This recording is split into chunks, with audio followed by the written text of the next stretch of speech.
C'est la merde. Depuis 2010-2011, les prix de l'immobilier en France n'ont fait qu'augmenter et je vais commencer cette vidéo par une série de statistiques qui va vous défriser complètement les moustaches. Écoutez-moi bien.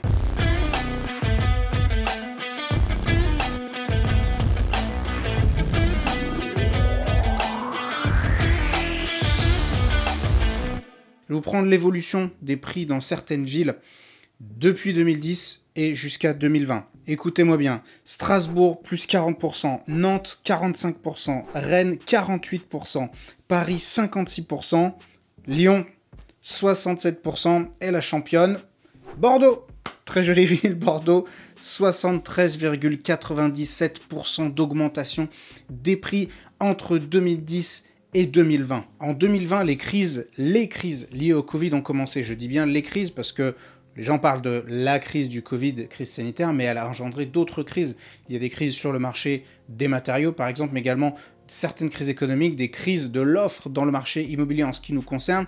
Et tout ça a entraîné une espèce de folie sur le volume des transactions immobilières. Et là, je vais vous donner une statistique issue du marché immobilier des notaires, donc quand même une donnée dont on peut difficilement remettre en cause le sérieux. Écoutez bien, en janvier 2018, le volume des transactions immobilières enregistrées, 965 000, et en août 2021, on était à 1 211 000. Donc un delta absolument énorme, et on peut constater partout où on met les pieds, partout où on pose le regard en France, que les prix de l'immobilier sont complètement délirants. Conséquence, la question que je vais traiter dans cette vidéo, c'est où va le marché immobilier en 2022?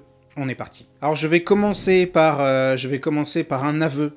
Je ne suis pas voyant et je ne suis pas prophète non plus. Mais l'analyse que je vais vous proposer dans cette vidéo, je vais essayer de la faire la plus sérieuse possible et surtout, je vais la baser sur des éléments et des critères et des facteurs qui sont tangibles et qui sont vérifiables, ce qui va nous permettre de produire une analyse à peu près sérieuse. Donc dans un premier temps, je vais commencer par vous exposer tous les facteurs à la hausse, c'est-à-dire les facteurs qui peuvent potentiellement ou qui de facto entraînent une hausse des prix de l'immobilier. Dans un deuxième temps, on regardera quels sont les facteurs qui peuvent peut-être faire baisser les prix de l'immobilier. Et après, dans la troisième partie de la vidéo, on fera une synthèse un petit peu de tous ces critères et on essaiera d'évaluer où risque d'aller le marché immobilier en 2022 et à l'avenir. Nous allons donc commencer par les facteurs qui influent sur les prix de l'immobilier, mais à la hausse. Donc tout d'abord, on a le problème de la pénurie de main-d'œuvre. Alors la pénurie de main-d'œuvre dans, dans le bâtiment, c'est pas d'hier, mais ça s'est encore accentué ces dernières années. On ne forme pas assez de personnes, les gens ne sont pas intéressés, il y a un énorme déficit, une pénurie de main-d'œuvre dans les métiers de l'immobilier. Tous les artisans avec qui vous en discuterez vous le diront, ils ont du mal à recruter et quand ils recrutent, quand ils trouvent des personnes, ils ont énormément de mal à trouver des personnes sérieuses. Souvent, les personnes sérieuses, au bout de quelques années, se mettent à leur compte. Et donc, les entreprises du bâtiment ont énormément de mal à recruter. Il y a une grosse pénurie de main-d'œuvre. Ensuite, une autre problématique qui a été accentuée par la crise du Covid, c'est l'augmentation des prix des matières premières. Donc vous n'ignorez pas, si vous êtes dans l'immobilier, si vous faites de l'IMO locatif ou autre, que les prix des matières premières ont énormément augmenté. Je pense par exemple au bois dont les prix ont complètement explosé. Et donc ces augmentations se sont répercutées bien entendu sur les prix des travaux et se sont également répercutées bien sûr sur les prix des produits immobiliers en toute fin de chaîne de production. Donc là, tout ça, ça entraîne une augmentation forcément des prix des biens en fin de chaîne. Ensuite, on a eu un ralentissement des chantiers. Alors pendant plusieurs mois, il y a eu des chantiers qui ont été carrément à l'arrêt à cause du Covid. Donc là, je parle et du neuf et de l'ancien. Clairement, qu'on soit sur la construction ou sur la rénovation, les chantiers ont été considérablement ralentis. Et donc, ça a eu pour conséquence, les effets se font ressentir un peu sur le long terme, enfin sur le moyen terme, on va dire.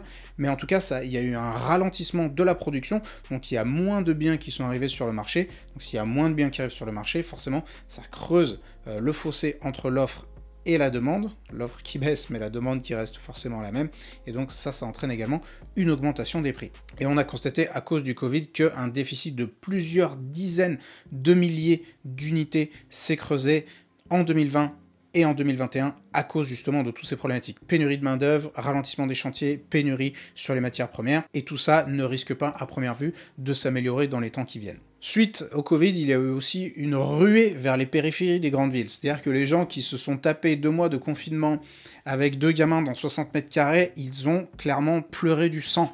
Et donc, beaucoup de personnes se sont dit, non mais maintenant, je vais privilégier mon cadre de vie, donc je vais aller chercher un truc à l'extérieur de la ville, je vais aller chercher un bien avec un petit bout de jardin, un petit bout d'extérieur, et aussi le télétravail s'étant largement démocratisé dans le cadre de la crise sanitaire, eh bien beaucoup de personnes se sont dit, mais pourquoi je vais me faire chier à payer 10 000, 13 000 euros un appartement à Paris, alors que je peux aller à 1h15 de TGV, je sais pas, à Angoulême ou autre. Je vais à Paris 3 jours dans la semaine, les 2 jours suivants, je travaille de chez moi, et hop, comme ça, j'ai un cadre de vie largement meilleur, ce qui a entraîné, bien entendu, une hausse des prix absolument délirante dans de nombreuses villes de province. Là, je vais vous parler de la hausse des prix entre juillet 2020 et juillet 2021 dans certaines villes de France. Saint-Étienne, plus 11%, Lyon, plus 2%, Grenoble, plus 8%, Bourges, 9%, Tours, 10%, Poitiers, 15%, Limoges, 17%, Nantes, 6%, Rennes, 10%, Amiens, 10%, Lille, 13%.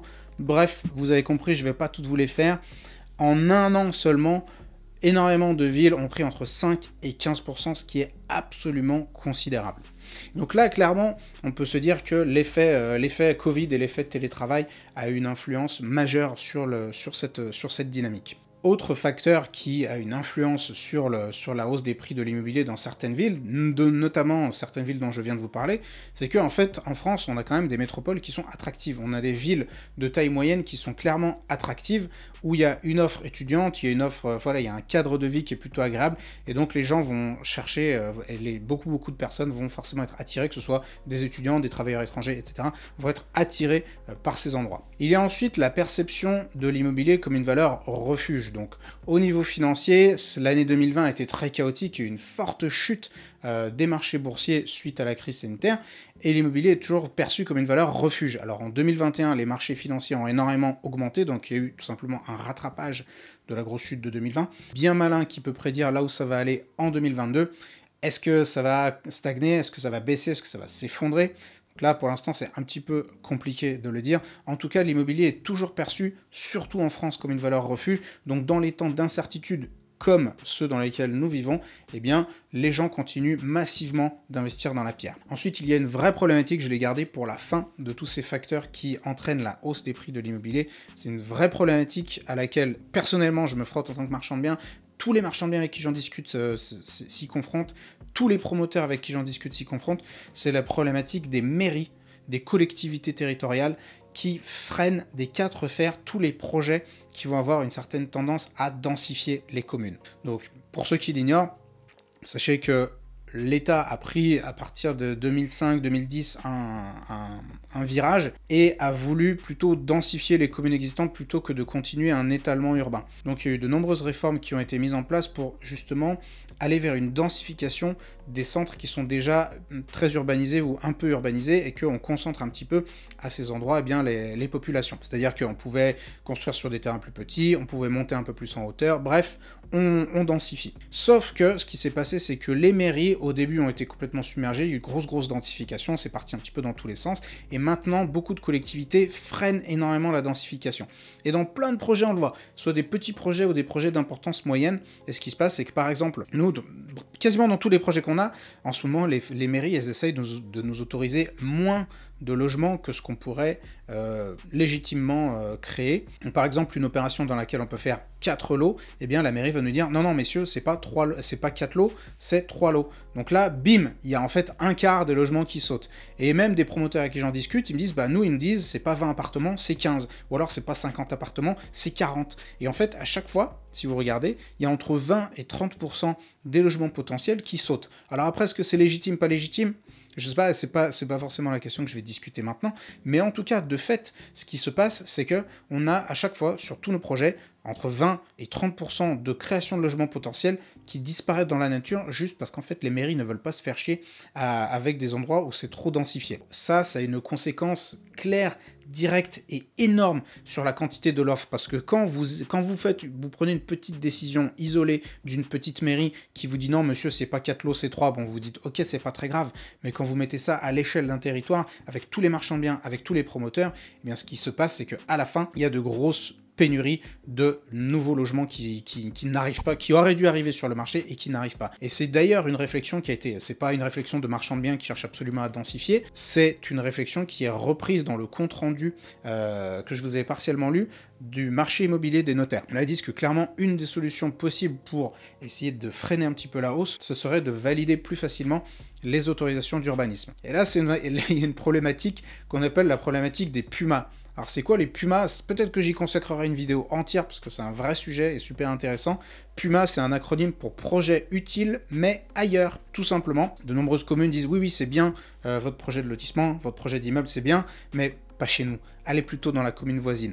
Chez nous, vous ne ferez pas 5 lots, vous en ferez plutôt 4. Et en fait, quand vous additionnez ça à la problématique des PUMA un peu partout en France, eh bien vous vous retrouvez, au bout de quelques années, avec une énorme pénurie de logements, une croissance de la population qui continue et forcément une hausse des prix en conséquence. Et malheureusement, ça ne risque pas de s'arranger, ces histoires d'autorisation d'urbanisme, puisqu'on a eu droit, à partir du 1er janvier 2022, à l'entrée en vigueur de la RE 2020, donc Réglementation énergétique 2020, qui est la petite sœur, en tout cas la descendante de la RT 2012, la Réglementation thermique 2012. Alors vous dites, mais pourquoi RE 2020 alors qu'on est en 2022? Eh bien parce qu'ils sont à la bourre, comme d'habitude. À la fin de l'année, je vous annonce qu'ils ne savaient même pas encore quels critères ils allaient mettre dans cette RE 2020, c'était un flou total. C'est encore carrément le bordel à l'heure où je vous fais cette vidéo. Et donc la RE 2020, elle va clairement encore alourdir le processus et complexifier les obtentions de permis de construire et les obtentions de permis de construire, que ce soit pour de l'individuel ou du collectif. Et donc clairement, la facilitation, on va dire, des obtentions d'autorisation d'urbanisme, eh ben c'est pas pour demain. Nous allons maintenant étudier tous les facteurs qui peuvent ou qui influent sur les prix de l'immobilier, mais plutôt à la baisse. Alors je vais commencer par certaines tentatives un petit peu pathétiques, que ce soit des collectivités ou de l'État, d'enrayer artificiellement les prix de l'immobilier, et notamment ce à quoi on a eu droit à Paris, et maintenant on y a droit à Lyon aussi, je crois que ça va être mis en place dans d'autres métropoles, je crois qu'à Toulouse aussi, si je me trompe pas, c'est l'encadrement des loyers. Alors là, ils se disent, l'encadrement des loyers, quand même, à Paris, on s'est rendu compte que ça marchait absolument pas, que ça n'enrayait pas la hausse des prix des loyers, et donc ce qu'on va faire, c'est comme ça marche pas ailleurs, ben on va le faire dans une autre ville pour voir si ça marche mieux. Donc clairement, la hausse, le plafonnement des prix des loyers, c'est un truc qui n'est pas respecté, c'est un truc qui n'est pas vraiment encadré par la loi. Il y a 1001 failles dans ce système juridique, et donc bien entendu, tout le monde s'engouffre dans les brèches juridiques qui existent. Dans les faits, l'encadrement des loyers ne fonctionne absolument pas. Donc il y a ce genre de tentatives qui, pour l'instant, sont des échecs absolument cuisants. Autre facteur qui peut peut-être influencer les prix de l'immobilier à la baisse, c'est le nouveau DPE, donc Diagnostic de performance énergétique, pour ceux qui ignorent l'acronyme DPE. Et là, en fait, le DPE est devenu beaucoup plus strict. Il y a énormément de logements qui avant étaient en catégorie, on va dire, D, et qui sont passés en F, voire en G. Et à partir de, je sais plus, c'est dans 2 ans, je crois, à partir de 2023 ou 2024, tous les logements qui seront classés G ne seront donc considérés comme des passoires thermiques, ne pourront plus être mis en location. Donc les propriétaires devront faire des travaux d'amélioration énergétique, et donc ceux qui ne seront pas en mesure de le faire financièrement, eh bien devront peut-être mettre en vente leurs biens. Donc ça, on peut quelque part se dire que eh bien, ça peut éventuellement, le nouveau DPE, freiner un petit peu cette augmentation des prix, puisque ça risque de mettre un petit peu sur le marché des biens anciens, donc augmenter un petit peu l'offre. Ensuite, il peut y avoir une potentielle remontée des taux d'intérêt, puisque ça, c'est un facteur, c'est vrai, dont je n'ai pas parlé dans les facteurs à la hausse des prix de l'immobilier, c'est les taux qui sont historiquement bas et qui ne remontent pas. Enfin, il y a des... Pour les très très bons dossiers, des personnes peuvent obtenir des crédits sur 20 ans à 0,8%, enfin c'est vraiment du jamais vu, l'argent est quasiment gratuit, et ça fait de plusieurs années que ça dure, donc ça aussi, ça entraîne une hausse des prix de l'immobilier, puisque eh bien, emprunter n'a jamais été aussi bon marché, et donc forcément ça augmente la demande. Mais donc la question qui se pose, quand on regarde ce qui peut potentiellement faire baisser les prix, c'est est-ce que les taux d'intérêt vont remonter? Et là c'est possible, puisque depuis la deuxième moitié de 2021, il y a une crainte de l'inflation, une hausse des prix qui est entraînée notamment par les prix des matières premières. À l'heure où je vous fais cette vidéo, c'est le bordel entre l'Ukraine et la Russie, ce qui risque peut-être d'entraîner encore des hausses des prix de certaines matières premières, donc de se répercuter aussi sur les prix à la pompe qui n'ont jamais, à ma connaissance, été aussi élevés que maintenant. Et donc peut-être que eh bien, les taux d'intérêt vont remonter un petit peu, et si les taux d'intérêt remontent, eh bien cela peut potentiellement enlever une incitation au crédit et donc enlever une incitation à la demande sur les marchés immobiliers et donc par conséquent freiner la demande et donc peut-être faire baisser un petit peu les prix. Mais ça pour l'instant c'est très hypothétique, on ne peut pas encore savoir si les taux d'intérêt vont véritablement remonter. C'est possible, c'est très probable, mais c'est pas sûr. Un autre facteur qui pourrait engendrer une baisse des prix de l'immobilier, ce serait la reprise de la confiance en l'avenir et la mise en vente de biens par les particuliers. Et là, je vais m'expliquer. Ça, je le constate de partout, dans tous les secteurs, tous les agents immo m'en parlent. Ce qui se passe, c'est que depuis 2 ans, beaucoup de personnes qui voudraient déménager, qui voudraient aller ailleurs, qui voudraient prendre un peu plus grand, eh bien, elles attendent. C'est-à-dire qu'il y a beaucoup d'agents immobiliers qui font plein d'estimations, mais ça donne rien. Les gens ne vendent pas. Et pourquoi ils ne vendent pas? Parce qu'ils n'ont pas confiance. Et comme vous le savez sans doute, pour que le marché se porte bien, pour que l'IMO soit fluide, il faut que les gens aient confiance. Or, depuis 2020, c'est le bordel, les gens ne savent pas. Le gouvernement prend une décision, puis une autre, et le surlendemain, encore une 3e décision. Et donc, les gens sont paniqués, ils ne savent pas où ça va, ils regardent les infos, ils voient que les prix augmentent, et donc ils disent « Oulala, c'est le bordel, c'est difficile de trouver, etc. » On va rester là où on est. Et donc, il y a énormément de personnes qui faisaient avant des projets pour améliorer un petit peu leur cadre de vie, passer du T3 au T4, ce genre de choses, qui, depuis 2 ans, en fait, attendent. Et elles attendent de voir. Et elles attendent de voir dans quel sens le vent va tourner. Peut-être, je dis bien peut-être, que si la confiance reprend, que la crise sanitaire s'arrête et qu'on reprend un petit peu quelque chose d'à peu près normal et une certaine visibilité, alors les gens reprendront confiance, mettront tous ces biens-là en vente, et s'il y a plus de biens en vente, eh bien mécaniquement, ça devrait un petit peu ralentir au moins la hausse des prix, et peut-être même engendrer des baisses. Comme vous pouvez le constater, il y a quand même relativement peu de facteurs qui sont favorables à une baisse des prix de l'immobilier. Maintenant, quid d'un facteur exogène, c'est-à-dire d'une crise qui serait complètement externe à l'immobilier? Parce que là, on a parlé de beaucoup de facteurs internes, intra-immobilier, mais quid de facteurs externes qui pourraient bien venir et un petit peu changer la donne. La dernière baisse conséquente sur les prix de l'immobilier en France a eu lieu, on va dire, entre 2008 et 2011, et elle a suivi déjà une forte période de hausse, c'est-à-dire il y a eu 15 ans à peu près de hausse constante des prix immobiliers depuis le milieu-fin des années 90, et elle s'est faite suite à une crise financière, donc crise financière d'abord les subprimes aux États-Unis, puis ensuite l'effondrement de tous les problématiques de crédit. Pour ceux qui connaissent pas l'histoire de la crise financière de 2008, je vous invite très chaleureusement à aller voir le film Le Casse du siècle, qui est absolument génial et qui raconte un petit peu cette histoire de la crise financière de 2008. Bref, il y a eu des répercussions sur tous les marchés financiers et après des répercussions sur les marchés immobiliers, notamment en France. Ça a engendré une petite crise financière, petite crise économique, et donc ça ensuite, ça a engendré une baisse conséquente des prix de l'immobilier pendant 3-4 ans environ. Alors, la question qui se pose, c'est pourquoi un facteur extérieur serait nécessaire à une baisse des prix de l'immobilier en France? Eh bien, tout simplement parce que la hausse des prix que nous constatons depuis un certain nombre d'années, et celle dont j'ai parlé depuis le début de la vidéo, est engendrée tout simplement par des mécanismes d'offre et de demande. C'est-à-dire que nous ne sommes pas sur un marché spéculatif, par exemple, comme il y a pu y avoir en Espagne dans les années 2005-2007, juste avant la crise, où là, il y avait des promoteurs qui construisaient, ça achetait dans tous les sens, et en fait, c'était vraiment des produits spéculatifs, puisque personne ne vivait dans ces dizaines de milliers de logements qui étaient créés, juste pour faire de la spéculation. Alors, si cette vidéo vous intéresse, si vous vous intéressez au sujet de l'immobilier et de l'achat-revente en général, eh bien, je vous invite à vous abonner à la chaîne, juste au-dessous là, vous pouvez vous abonner, cliquer sur la petite cloche, vous serez tenu informé de la sortie de nos prochaines vidéos. En France, le rythme de la population croît de façon à peu près constante. Donc on a un pays qui quand même fait pas mal d'enfants par rapport à la moyenne des pays occidentaux, et donc on a une croissance de la population naturelle qui est assez constante. Donc par conséquent, il y a tous les ans de nouvelles personnes qui ont 20 ans, de nouvelles personnes qui ont 25 ans, qui sont indépendantes, qui ont un salaire et qui ont besoin de se loger. Donc le besoin en logement, il augmente aussi de façon assez constante, proportionnellement à l'augmentation de la population. Mais ce que nous constatons, c'est que l'offre, de son côté, n'augmente pas de façon proportionnelle à l'augmentation de la demande naturelle due à la croissance de la population. Nous avons donc un écart qui se creuse d'année en année entre la demande, qui croît de façon naturelle et de façon quasi irréversible, et l'offre qui, elle, n'arrive pas en fait à suivre ce rythme-là. Et donc ce que nous constatons, c'est tout simplement une hausse constante. En réalité, si vous regardez depuis la fin de la Deuxième Guerre mondiale, regardez les statistiques, vous verrez que la hausse des prix de l'immobilier, elle est absolument constante. En gros, à part des petits accidents de parcours comme en 2008-2011, en gros, eh ben, la hausse des prix de l'immobilier, elle est toujours à peu près constante. Et vous savez, dernièrement, avec mon frère, on regarde les prix sur les prix sur les opérations que nous, on réalise, et à quel prix on vend, et on se dit, putain, mais c'est du délire, quoi. Et dans tel secteur, les terrains qui valaient, il y a 3 ans, ils valaient 200 000, aujourd'hui, ils en valent 300, 350. On se dit, mais c'est complètement de la folie, quoi. Mais en fait, ce que je me dis aussi, c'est que les gens, ils font les calculs, ils font la réflexion, ils se disent, putain, mais en fait, déjà, il y a 3 ans, on a laissé passer notre opportunité, on a laissé passer le coche, et si ça se trouve, si on attend encore 2 ans, dans 2 ans, ce sera pire. On pourra plus du tout se loger. Et donc, ils se ruent sur les prix, ils négocient pas, ils achètent au prix, et ça participe aussi de l'augmentation, encore une fois, de la hausse, parce que les gens voient ce qui se passe au final. Et donc, ils se disent, bon, si j'y vais pas maintenant, demain, ce sera peut-être trop tard. Et là, je vais ouvrir une petite parenthèse. Une petite parenthèse parce que j'ai un élève qui m'a envoyé un mail, donc Alexandre, si tu regardes cette vidéo, petit clin d'œil à toi,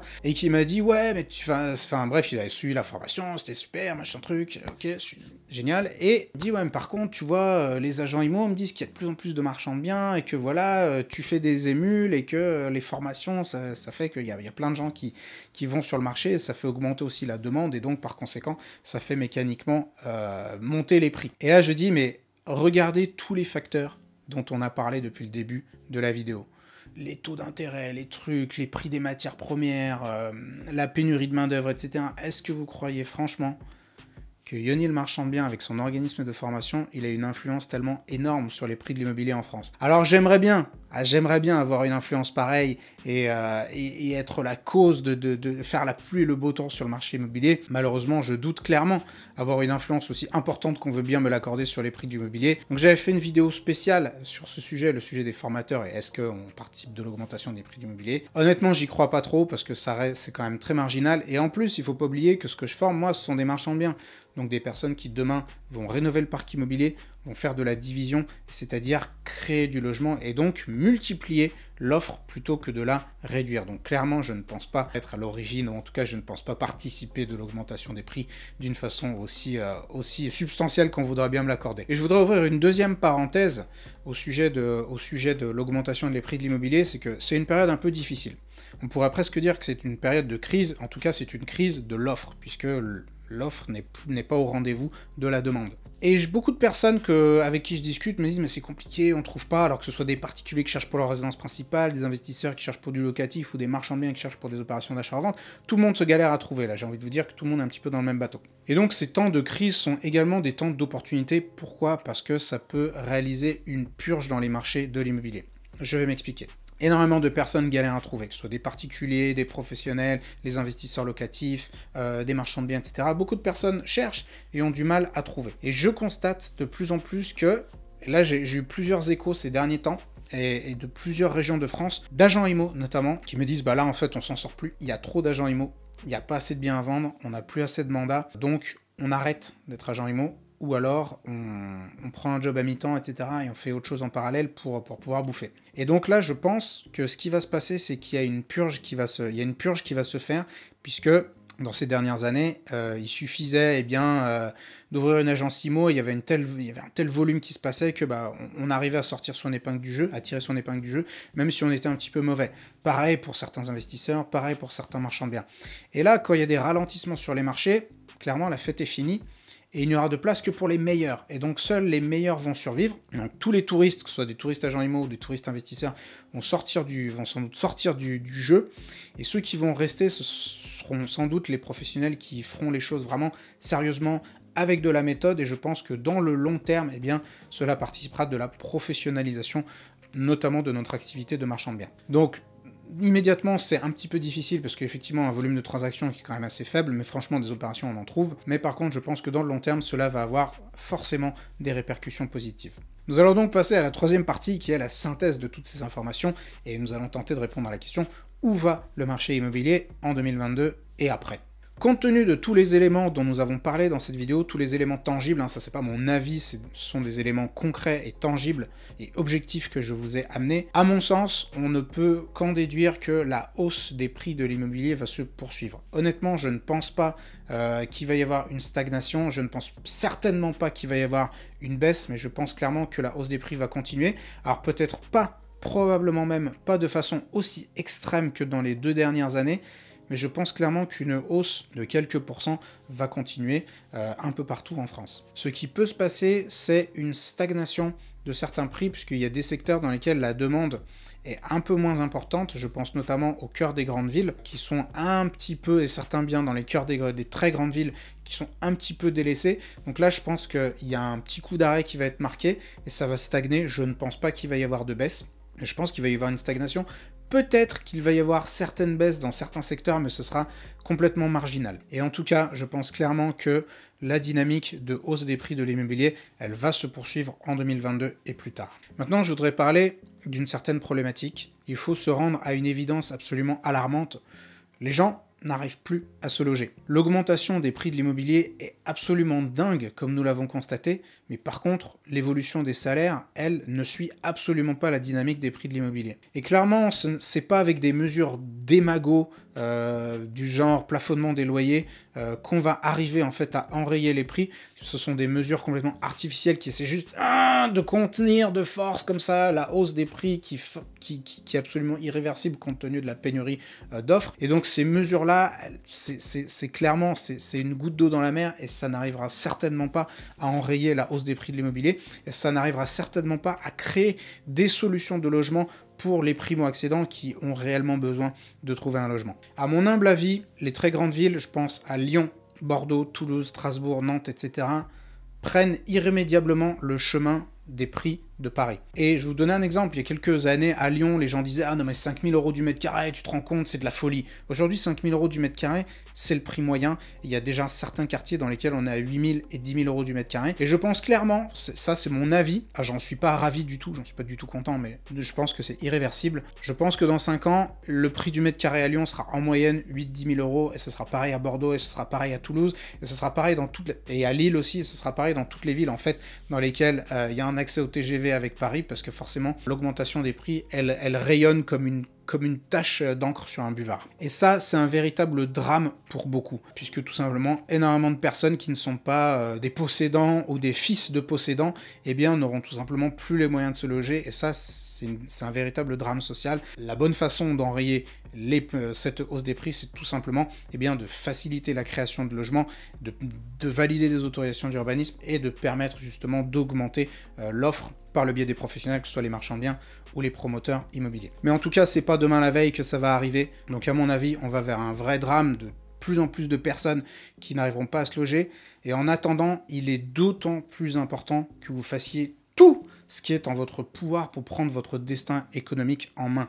Donc essayez d'entreprendre, essayez d'investir, faites quelque chose que vous savez faire, mais en tout cas, essayez d'obtenir plus, parce que à mon avis, on ne va pas aller vers des temps qui sont nécessairement faciles. Donc entreprenez, ne laissez pas les autres décider de votre destin économique, prenez votre propre destin économique en main, faites tout ce que vous pouvez, en tout cas, pour vous en sortir. C'était Lionel Marchand de Biens, j'espère que cette vidéo vous a plu. Si c'est le cas, mettez-moi un petit like, et je vous dis à la prochaine.